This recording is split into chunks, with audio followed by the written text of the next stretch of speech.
జన్మనిచ్చిన భూమి మీద వాడి నక్షత్రం ఏదో ఒక నక్షత్రం అయి ఉంటుంది.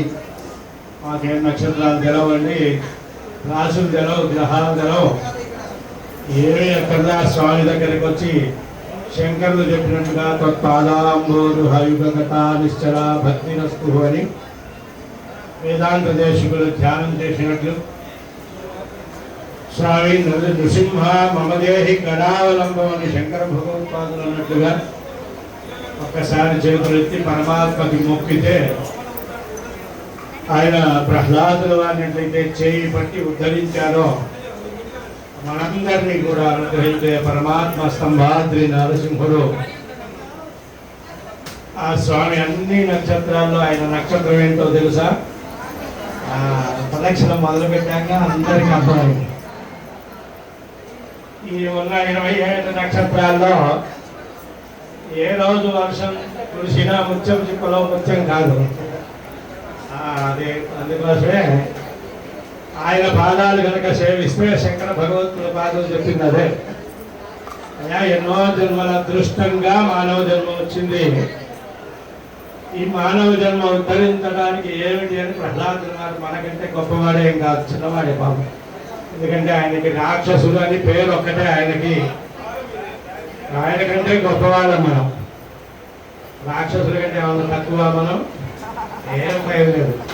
అంతకంటే గొప్పవాళ్ళం. వాళ్ళు ఏదో పాపం కొండల్ని పిండి చేయడం, యజ్ఞాన్ని నాగం చేయడం మనం వదిలిపెడితే ఇందాక చూశాంగా 108 కలశాల అభిషేకం ఎప్పుడైనా పక్కవాడిని పక్కవాడిని పక్కవాడిని తొక్కి తొక్కి తొక్కి సరే ఆనందం ఇదే ఆ తల్లి అనుగ్రహం.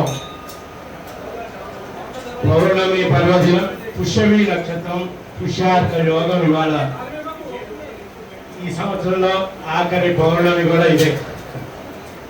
ఇట్లాంటి పర్వదినాలు ఆ తల్లి మనందరినీ పిలుచుకున్నది. మీరు వచ్చారని ఎప్పుడు అనొద్దు, దయ ఉంచి. మీరు వచ్చారా?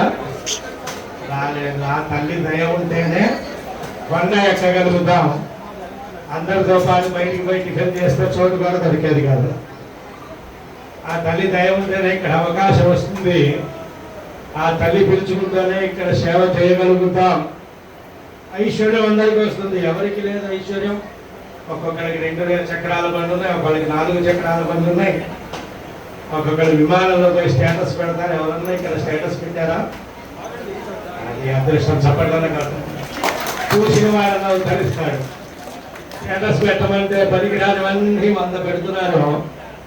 కానీ ఇది అదృష్టమయా? చూడవయా అమ్మవారికి అభిషేకం చేసిన చందనం. ఇదే హోలీ అంటే. హోలీ అంటే ఎక్కడో రంగులు పనికిరానివి కాదు. అమ్మ పాదాలకు తగిలిన చందనం ఏదైతే ఉందో అది మేము ధారణ చేశాం. మా అదృష్టం. అమ్మ దయ మాకు వచ్చింది. దర్శన మాత్రాన్ని అనుగ్రహిస్తుందిగా, అందుకోసం అది హోలీగా ఆనాడు వాళ్ళంతా ప్రహ్లాదులు వారి చరిత్ర ఇవాళ ఇక్కడ జరగడానికి కూడా ఇదే విషయం. భాగవతంలో ఎన్నో ధర్మాలు మన జీవనాన్ని ఉద్ధరించడానికే. అట్లాంటి విశేషమైందే హోలికా పౌర్ణమి. వాళ్ళు ఏదో రంగులు కొడతారు కాబట్టి మనం బయటికి పోవటం లేదు. ఇది కాదు ధర్మం. ఈ పౌర్ణములన్నీ పూర్తయి చివరికి వసంత ఋతువులో హోలీ పౌర్ణమి ప్రారంభమవుతుంది. కాబట్టి ఈ పౌర్ణమి నాడు ఇంతవరకు చలికాలమేగా. ఇక శివరాత్రి నుంచి చలి తగ్గి హోలీ పౌర్ణమి నుంచి ఇక సూర్య భగవానుడు తేజస్సు ప్రారంభమవుతుంది. ఉపశమనం పొందడానికి అమ్మ దయ వల్ల విశేషంగా వసంత ఋతువు ప్రారంభమవుతుంది. అన్ని చెట్లు పుష్పిస్తాయి. మన మనస్సే కరగదు. అన్ని చెట్లు గమనించండి. ప్రపంచంలో భూమి మీద ఉన్న ప్రతి చెట్టు కూడా పూస్తుంది ఈ రోజుల్లో. మళ్ళీ వైశాఖ చైత్ర మాసం రామనవమి కాగానే మల్లెపూలు తప్ప ఇంకేం. కానీ వసంత మాసం ప్రారంభమవుతుంది కాబట్టి లక్ష్మీదేవి భూమి మీదకి క్షీరసాగర మదనం చేసి నారాయణమూర్తితో వివాహం చేసుకున్న పర్వదినం కనుక ఈరోజు ఎక్కడైతే లక్ష్మీదేవి అడుగు పెడుతుందో ఆ ఇంట్లో అష్టైశ్వర్యాలు పొందుతాం. ఇందాక చెప్పాను గుర్తున్నాయా? వసంతంలో హడావిడ అయిపోయింది. అమ్మవారిని ఆరాధన చేసేటప్పుడు ఒక ధనమే అడగవద్దు. దయ ఉంచి పుత్ర పౌత్ర ధనం ధాన్యం అశ్వస్యాజ నిగోరకం భుజానాం భవసి మాత ఆయుష్మంతం కరోతు మాం అమ్మవారిని 8 రకాలుగా కోరటం ఏం తప్పులేదు. ఐశ్వర్యం ఉంటేనే అన్నీ ఉన్నట్ల. ఐశ్వర్యం ఉన్న వాళ్ళు ఎక్కడ నిలబడ్డారో అమ్మ దయ ఉన్న వాళ్ళే కూర్చోగలిగాం. ఆ అమ్మ దయ మొదటిది వంశాభివృద్ధి కొరకు వాళ్ళ ఆరోగ్యం కావాలి. పుత్ర పౌత్ర ధనం ధాన్యం వాటిని పోషించడానికి ఆహారం కావాలి, ధాన్యం కావాలి, ఆరోగ్యం కావాలి. ఇవన్నీ ఉన్నాయి. ఇల్లు వచ్చింది, బంగళా వచ్చింది, ఉద్యోగం వచ్చింది, మంచి భార్య వచ్చింది, వంశం వచ్చింది. అప్పుడు ఐశ్వర్యం కావాలి. ముందరి ఐశ్వర్యం కోసం ఉరుకులు పెడితే ఇవన్నీ దొరకవు. భయమైపోతుంది, తల నిరుస్తుంది. వచ్చిన ఐశ్వర్యం అనుభవానికి వచ్చేసరికి షుగర్ వస్తుంది. ఎందుకంటే వీడెప్పుడు సరిగ్గా తినలేదుగా, ఎప్పుడు ధనం కోసం ఉరుకులు పెట్టాం. అందుకోసమే పెద్దలు చెప్పారయ్యా, అన్నీ మర్చిపోకూడదు. ఏ సమయంలో ఏ అవసరమో అది తప్పకుండా పాలించాలి, సమయ పాలన చేయాలి. అట్లాంటి వాటి కోసమే మన వాళ్ళంతా కూడా నిర్ణయం చేశారు. ఒక్కొక్క రోజు ఒక్కొక్క విశేషంగా. నరసింహస్వామి అయితే ఇంకా దయగలవాడు. రోజు సోమవారం అంటే శివుడి దగ్గరికి పోయాము, లేదా ఉద్యోగానికి పోవాలి, టీ పెట్టాలి, ఆయన ఉద్యోగానికి బాక్స్ కట్టాలి. మంగళవారం వస్తే హనుమంతుడి గుడ్డు కావాల్సినవి, మళ్ళీ టయానికి నారాయణమూర్తి సేవ చేయాలిగా. ఈయన సేవ చేయకుండా ఈ దేవుళ్ళు బలగడపాలి.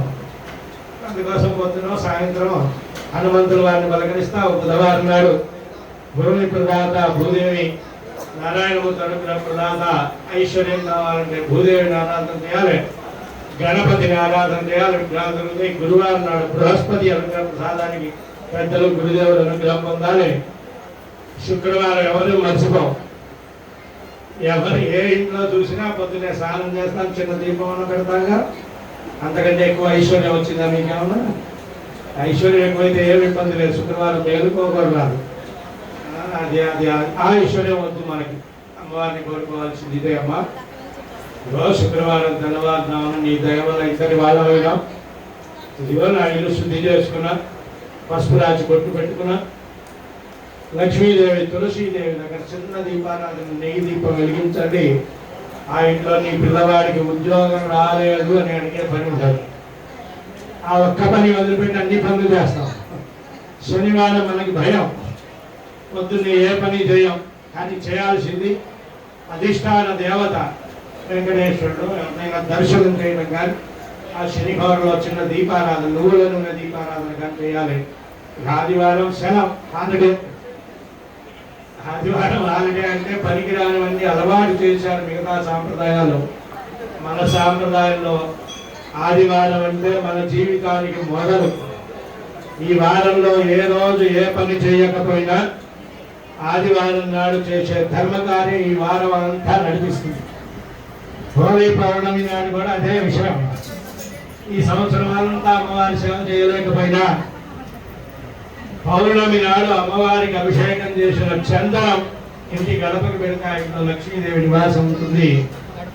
వసంతం, వసంతం అంటే ఏదో పనికిరాని వస్తువులు పాడకూడదు. దయవుంచి సుగంధ ద్రవ్యాలు, చందనం కానీ, కుంకుమ కానీ, సుగంధ పరిమళమైన రసాలతోటి జలాలతోటి కలిపి అది వసంతంగా ఇంట్లో ప్రోక్షణ చేయాలి. గడప గడికి ఆ పసుపు రాసి బొట్టు పెట్టాలి.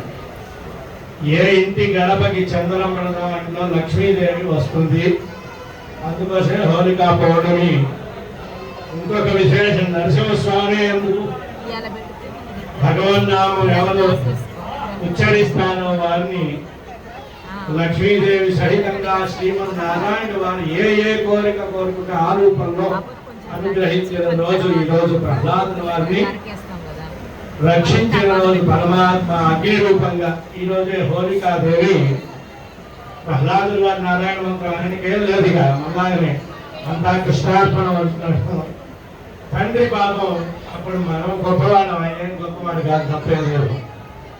ఎన్ని చెప్పినా వీడు ఈ మంత్రాన్ని వదిలిపెట్టట్లేదు. మా వాళ్ళని చంపాడనే కోసమే కానీ అనంతగరుడ విశ్వసేనులు అంతా సేవిస్తుంటే ద్వారపాలకులు జయ విజయులు నారాయణమూర్తి సేవ త్వరగా ఇబ్బంది పడుతూ ఉంటే సనక సనందరాజులు వచ్చినప్పుడు అడ్డగిస్తే వారికి శాపం యాదొచ్చింది. వీరు గురువులు అడ్డగించాడు. ద్వారపాలక నియమం ఏంటి? అయ్యా లోపల అభిషేకం వస్తుంది, కాసేపు కూర్చోండి అన్నారు. నేను ఇది అధికారిని అని నెట్టుకోకపోతే భగవంతుడు చూస్తాడు, మనం చూడగలరా. అట్లా జయ విజయులు చేసిన తప్పు సనక సనందనాన్ని ఆపడం.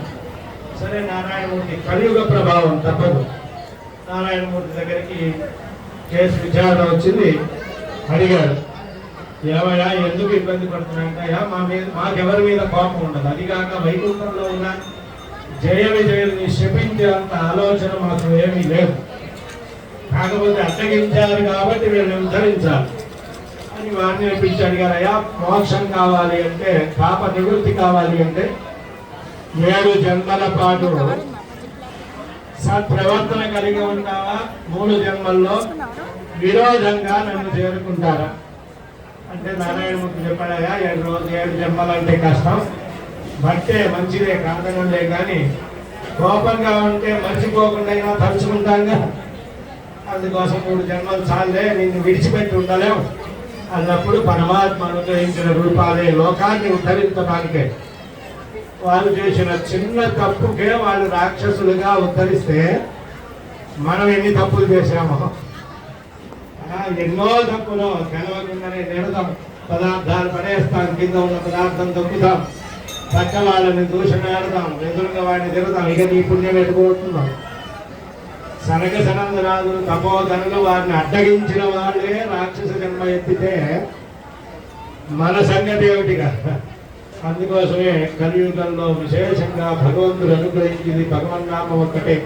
సంకీర్త్య నారాయణ శబ్దమాత్రం విముక్త దుఃఖా సుఖినో భవంతు. నారాయణాయేతి మంత్రోపాసకః వైకుంఠ భువనలోకం గమిష్యతి. పెట్టుకున్నారా? అది ఏదైనా పేరు ఏదో వెటకారంగా ఉండదు, ఏదో తాతల పేరు పెట్టారన్నారు. మీ పిల్లల పేరు ఏమి చెప్పండి ఒకసారి. ఒకసారి చేయొద్దండి, చెప్పొద్దులోనే కొట్టుకుంటాం. నారాయణమూర్తి నామాలు 1000 ఉన్నాయి, లక్ష్మీదేవి నామాలు 1000 ఉన్నాయి. భగవన్ నామం తరిస్తే నేను ఉద్ధరిస్తా అన్నారు. కానీ ప్రహ్లాదుల వారి పేరు పెట్టుకొని హిరణ్యకశిపుడు ఉద్ధరించాడు. మన పిల్లల పేర్లు అమెరికాలో ఉన్న కుక్కల పేర్లు తెచ్చి పెడుతున్నాం. అవసరమా? ప్రహ్లాదుల వారి చరిత్ర చెప్పింది ఇదే. భగవంతుడి నామం కనుక తలవలేకపోతే సమయం ఉన్నదిగా మనకి చెప్పాంగా. ఐశ్వర్యం ఎక్కువైన దగ్గర నుంచి టైం తెలుసా? ఫోన్ పేలోనే, అది కూడా అదృష్టం కాస్త నయం, ఫోన్ పేలో ఉన్న యజ్ఞపులు వస్తున్నాయి. కానీ అది కూడా టైం లేక ఐశ్వర్యం వస్తున్నది, కానీ ఉద్ధరించడానికి భగవన్ నామం ఒక్కటే కలియుగంలో విశేషమైంది.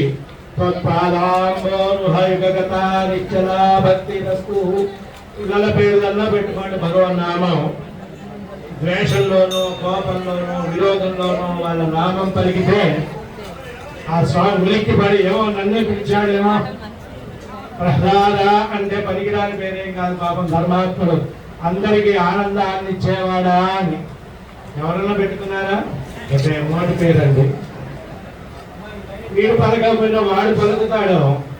ఏదో కష్టం వచ్చిందో ఆ తల్లికి నన్ను పిలుస్తున్నదని. అందుకోసమే పిల్లల పేర్లైనా పెద్దల పేర్లైనా భగవన్ నామమే పెట్టుకోవాలనుకోవడానికి ఇదే ధర్మ సూక్ష్మం. 2 అక్షరాల పేర్లు ఎన్నో ఉన్నాయి. నారాయణ, మాధవ, గోవింద, కృష్ణ అండి. నా కష్టాన్ని పోగొట్టే వాడికి అంటే ఎన్నో నామాలు ఉన్నాయి. భగవన్ నామాలు ఫ్యాషన్గా పెట్టుకోండి, నిన్ను నేను ఇబ్బంది పెట్టను. కానీ ఉలిక్కి పడి పలికేవాడు భగవంతుడు. నువ్వు ఆర్తితో ఎప్పుడైతే ఆనందంతో పదవు, ఆనందంతో పిలిచే పేర్లు వేరే, కోపం వచ్చినప్పుడు పిలిచే పేర్లు వేరే. మీ నారాయణమూర్తిని కూడా గట్టిగా కన్నా అని పిలిచావు, మా కోపం వచ్చిందేమో, వీడికంటే వాడి ముందర పలుకుతారు నరహరి, గోవింద. అందుకోసమే పెద్దల వాళ్ళు హాస్యానికైనా గొప్ప పేర్లే చెప్పారు. అట్లా పిల్లల పేర్లు పెట్టుకుంటే భగవంతుడు అనుగ్రహాన్ని ఇస్తాడు. ప్రహ్లాదుల వారు కూడా ఆనందాన్ని ఇచ్చింది ఇదే భగవంతుడు. హిరణ్యకశిపుల వారికి ఆయన ధర్మం ఎక్కడ జరుగుతుందో అక్కడ శ్రీమన్నారాయణ ఉంటాడు కనుక ద్వాపరంలోనే కలి ప్రభావం ఉంటాయి. ఇక కలియుగం సంగతి ఏం చెప్పాలి? ఎన్నో ఆపదలు ఉంటాయి మనకి. అట్లాంటి ఆపదలన్నీ తొలగడానికి యజ్ఞం కానీ అభిషేకం కానీ భగవత్ కైంకర్యం కానీ చేసినట్లయితే ఈ వత్సరం అంతా కూడా శుభాన్ని కలుగుతుంది అని పెద్దవాళ్ళు పంచాంగిక దీక్షలో పెట్టిందే ఈ పంచాంగిక దీక్ష యొక్క పౌండరీక శ్రీ మహాలక్ష్మి యజ్ఞం. అమ్మ నేమేం కోరుకోవాలి? మళ్ళీ మర్చిపోయినాం.